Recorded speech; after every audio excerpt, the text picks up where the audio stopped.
First and foremost, gratitude in our heart. So first and foremost, payagan niyo po ako magpasalamat sa Panginoon Diyos. Kahit ano pong struggle, kahit anong hirap, kahit anong disappointment sa atin mind, God is sovereign. He has a plan. He has a plan for you. For each one of you who is watching now, He has a plan for your community, for your family. He has a plan para sa ating bansa. Sabi sa Jeremiah 29:11, "For I know the plans I have for you. Plans to prosper you and not to harm you. Plans to give you hope and a future." So parang magulang yan, may plano sa anak. Pero yung anak, kailangan nakikipag-usap sa tatay, ano tay ang plano mo? Ano ang seed na nilagay mo sa puso ko, sa isip ko? Ano bang future ko ang nakikita mo? So parang bata na sabi mo, yan ang magiging valedictorian. Yan ang magiging pinakamagaling na surgeon sa ating bansa. O yan makaka-discover ng gamot sa isang klaseng cancer or sa lahat ng klaseng cancer. O kaya yung sasabihin mo, yan ang abogado na magiging Chief Justice at magbibigay ng hustisya sa ating bansa. Pero kung magdadrug siya or masamang barkada at hindi mag-aaral, hindi mangyayari yung plano. So let me start out by a vision that was shared by a pastor. He's a US pastor but his heart is in the Philippines. With the Philippines, for Filipinos. Madalas siyang bumisita dito to my knowledge. At ang sinasabi niya, and madalas siyang kausapin ng mga Pilipino, sabi niya, the Philippines was meant to be a rich, influential, powerful country. Ulitin ko po ha, sa kanyang vision, meaning hindi lang niya to opinion, pero yung nilagay ng Panginoon sa kanyang mind at heart, mayaman, influential, powerful ang Pilipinas. Pero sabi niya, it's like a pot o yung isang paso na puno ng riches, parang liquid gold. Pero binutas ng mga stewards o ng mga leaders at sinipsip or kinuha yung treasure for themselves, no? He told me this February 25, 2025. So way before the mahiya namang kayo speech. At sinabi nga niya doon, magkaka-shaking, but don't worry, kahit na grabe yung shaking sa politika, it will bring a revival. It will bring young people who will start their hearts will be pointed towards the Lord. So may hope po, may hope. So sa lahat ng nanonood ngayon, sa lahat ng kababayan natin, sa lahat po na nagpre-pray, sa Luzon, Visayas, Mindanao, sa ating mga OFWs, don't lose hope. Maganda plano ni Lord. But we have to seek earnestly kung ano yung plano na yan. We have to do our part, no? Fe Infante, Paul Maquinto, Nuke Wena, Rice, ganda pangalan na, Rick Demart, Factoran, Godspeed din sa'yo. Juliet Machan from New Zealand. So guys, first message ko sa inyo today, maganda future ng ating bansa. We have to take hold of it. The Israelites, when they were freed from Egypt, 40 years sila sa desert. Bakit po? Sabi nung iba, mga religious leaders natin, Christian religious leaders, whether Catholic or Protestant, it was because of sin. Tama din po yon. Dahil sa sunod-sunod pa rin ng pagkakasala, hindi nakapasok sa Promised Land. Hari Pautin, Assalamualaikum, lahat ng ating mga kapatid na Muslim. Assalamualaikum sa inyo, Pastor Corpus. How are you? God bless you po. Mary Ann Vailoses, yan. Sorry po. Gusto ko rin, sabik din ako na kamustahin kayo lahat. Pastor Ador, Elena Balakenya, May Tai. Don't get tired fighting. Prayers po. I-recharge nyo po ako through prayers. God will recharge me na po. So, I was saying po, yung napalaya sa Egypt after napakatagal na slavery. But in the last few decades or the last few years, ine-explain din po ng ating mga pare, pastor, mga ministers, no, na the Israelites were out of Egypt, but Egypt was still in them. Anong ibig sabihin nun? Just because napalaya na sila, hindi ibig sabihin na yung mind nila hindi pa rin slave mentality. 'Di ba? So nung 1986 nagkaroon ng EDSA revolution, sabi natin never again, sabi natin hindi na tayo papayag na muli mabawi ang ating kalayaan. And then afterwards, between that, ngayon 2026 naging issue nung 2022, ibabalik ba natin ang isang Marcos? Pero sabi, Team Unity, Marcos Duterte, galing tayo sa pandemic, nakatikim tayo ng mga 10 taon na economic growth from the time of President Pinoy and President Duterte, who I very much respect both of them. So, nung nag-anniversary nung 2026, 40 years, we have to ask ourselves, do we already have that mentality of conquerors? Or ang mentality pa ba natin ay slaves, di ba? So, saan slave?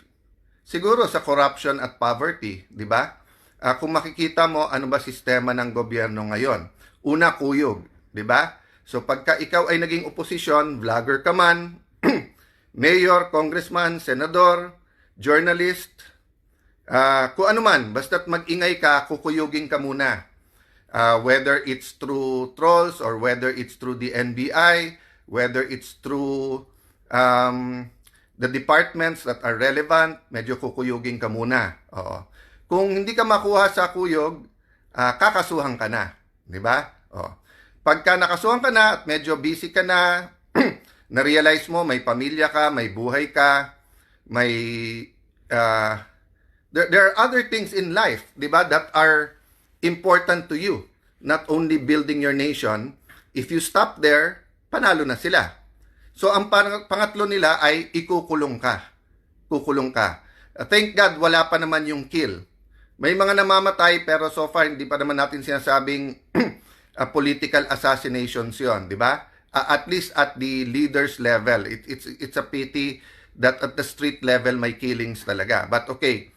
So, kuyog, kaso, kulong.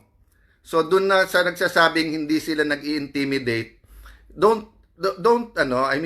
if you assume, kung sa isip nyo, you keep getting away with it and you think that the Filipino people are stupid, that's your opinion. But matalino po ang Pilipino kahit saan mo ilagay, kahit saan bansa, tinitingala. That's why nga sabay-sabay tayo nag-object doon sa depiction, 'di ba? Whether it's anime, cartoons, editorial cartoon, whether it's state media o kahit sino. And baliktad din, di ba po? One time may ganun sa isang TV series sa London, yung mali ang depiction sa ating mga nanis. Nagalit din tayo. So there's no room for hate, there's no room for yung i-compare tayo whether sa Matching, sa Unggoy, etc. Whether that's China or any other country in the world. And we also shouldn't do that. Thank you, Blas Jimenez, for saying be strong. God willing po. Yes, Bog Isidro, makakalaya ba si Sen Marcoleta? I have faith po. I have faith po na yung mga kinukulong nila na political prisoners, no? I consider Senator Jinggoy, Senator Marcoleta, former Congressman Mike Defensor, they are political prisoners. Kinulong sila dahil hindi sa kaso, kung hindi sa konsensya nila. Weaponize ang DOJ, ang Office of the Ombudsman, not for justice, pero dun sa political ends. We can talk more about that after the SONA, no? Para mas maganda yung discussion. But ang point ko po, tignan nyo po yung KKK, di ba? Kuyog, kaso, kulong. Ano naman yung KKK natin? Unang-una po, katotohanan. We have to fight for the truth. Whether it's in the impeachment, whether it's in the flood control, whether yung mga kinakasuhan, whether it's our dealings, no, in the South China Sea or all over, overall relationship with China, whether it's our relationship with the US, the basis should be truth, katotohanan. Pangalawa po, konstitusyon. Wala pong society ang unlad na walang rules. At dapat po fair at may justice po yung rules na yan. Ang ating pong rules ay yung Constitution. Pero ang rule po ngayon ay bend the law. Bend the law. Pati hindi na po bend the law, bend the Constitution. Kung ano na lang ang gusto nilang interpretasyon sa batas. At dahil parang ngayon, frat war sa college, wala nang tama't mali. Ang question na lang, sino magkakampit, hindi. Yan. Nagkakaproblema yung buong bansa.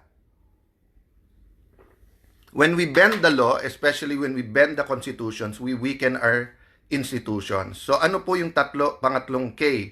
Corruption. Corruption. When you bend the law, it promotes corruption. So sabi po, unang sinabi ng new majority, huwag kayong mag-alala, hindi na si Senator Lacson ang magiging blue ribbon. So parang nilang inamin na talagang siya, what do you call this, bias doon at ayaw na sa kanya at saka medyo aminin man nila hindi, kung ano na script ng Malacanang, yun na sinusunod ni Senator Lacson at ni Senator Soto noon. Ang problema, ang nilagay, bata din ni Senator, wag ko daw gamitin yung tuta. So, bata din ni Senator Lacson ang nilagay nila dun sa Blue Ribbon Committee. O, nung lumabas na sinabi nung 18 Marines na mukhang may maleta din, mag-i-inhibit naman daw siya at gagawa naman daw siya ng subcommittee. Okay. Nung nag-settle down na, nakuha na nila yung majority, sa kanila na po yung Senate presidency at majority, biglang ang statement po ni Senator Erwin Elegant Tulfo, elegante magsalita di ba? So sabi niya, bakit ba paikot-ikot na lang tayo dyan? Dyan na lang ba iikot ang buhay natin? So makikita nyo po, dina-downplay na. So suddenly, it's not the biggest scam in terms of both yung pera, magnitude, at kung sino mga kasali dito. Di ba? Suddenly, hindi na. Kasi bakit naman dyan iikot ang mundo natin? Ibig sabihin, move on, pabayaan nyo na. Okay. So, nung nag-start na at medyo happy na sila na impeachment mode na tayo, mukhang hindi natutuwa sa pagtatanong ko, pagtatanong ni Senator Amy, lalo sa pagtatanong ni Senator Pia, at saka yung strict adherence namin sa law. Note ha, paulit-ulit. Sabi ni Senator Tito Soto, paraphrase, but basically sinasabi niya, anong rules? Ayaw nung Pinoy na technicality. Gustong gawin entertainment yung impeachment rather than trial. Gulat na gulat ako, pinangalawahan to. 'Di ba nung last session namin, last trial date, sabi parang basically inulit in a lawyerly way ni Senator Pangilinan. Lawyer siya 'di ba? Alam naman niya that there is procedural due process. So sabi nga po sa akin ng isang pulis, sir, pinarating sa akin, sir, buhay namin, araw-araw tinataya namin. Nandun sa kalye, huhulihin namin. Ilan beses kami pababalik-balikin sa korte? Ilan buwan yon umaabot ng taon? Tapos biglang makakawala, tatawanan kami on a technicality. Tapos manunod kami ng impeachment, sasabihin, impeachment to, wag tayong technical, Vice President. So ano pa kaya yung ordinary pickpocket? Ano pa kaya yung ordinary na mga salisigang, mga nambubudol? Paano pa yung mga nambabastos sa ating mga kababayan sa kalye? Technicality, hindi importante. Bakit sa korte importante ang technicality? Guys, gusto din namin matapos ng impeachment, but it is a trial. It is a court. So we have to act that way. Kaya gulat na gulat ako that a lawyer will speak that way. Having said that, balik tayo kay Erwin Tulfo. So sabi niya, ngayon, relax lang, relax. O, kayo po sumagot. Relax daw, dadating tayo dyan. So ibig sabihin, hintayin natin timing nila sa flood control. At marami na naman daw nakakasuhan. Okay. Remember, I'm the only one, at least I remember, at that level, Senator Patas, na nagsabi, siguro sa laki ng problema na to, sa magnitude ng corruption na to, at sa dami ng kasali dito, baka maganda yung buong generation natin ng politiko mag-resign at isang eleksyon bawal tayong tumakbo lahat. Tahimik si former Senate President Trilon, tahimik. Former Senate President Coco Pimentel, tahimik. Si former Senator Dick Gordon, tahimik. Lahat sila tahimik. Yung wag muna tayong tumakbo. O nung naging Senate President ako, talking head sila bigla. Pare-pareho ang tahol. Kung ano sabihin ng Malacanang, pag sinabi ng Malacanang tahol, tahol naman ng tahol, di ba? So, makikita nyo, ganito din po pagdating sa flood control. Sabi po ni Senator Erwin, ano na ba ebidensya? Sino na bang witnesses? Sobra naman ikaw, Senator. Alam mo, pumunta ka sa radio o TV booth mo, papilain mo ang taong bayan, baka isa-isa kang kung ano sabihin sa'yo sa mukha mo. First and foremost, sinabi ng ombudsman, pwedeng gamitin yung sa 18 Marines, di ba?